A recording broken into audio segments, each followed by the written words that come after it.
free from death being able to bully us. That's how death was bullying us, right? We couldn't get away from death. We couldn't escape death. No. It's all the time bullying us because it's reigning over us, and we can't beat it. We can't stand up to it. We can't set ourselves free from the grave. Mm-hmm.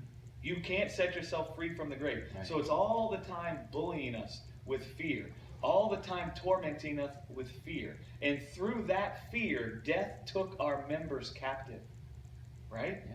And then that's how death is able to bring forth its fruit in us. It convinces us that we're dying, we're afraid of dying, and then it takes our members captive by getting us to try to have life by what we do. Yes. Right?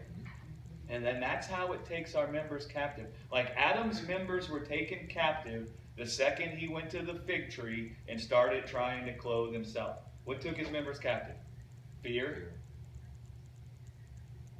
Fear took his members captive. He was being bullied by the death he saw manifesting in his body. Yeah.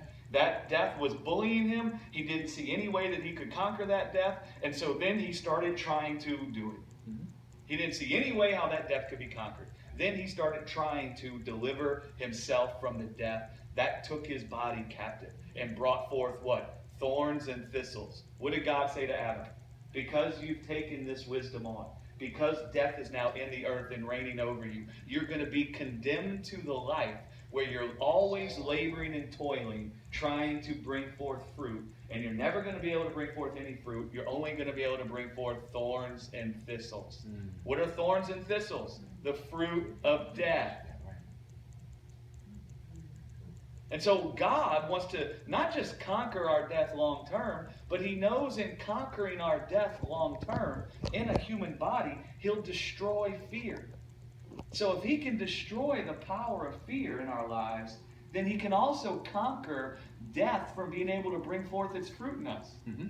Because we'll never labor and toil to try to have life. If I don't ever labor and toil to try to have life, guess what can never come out of my body? The fruit of death. It sounds so simple.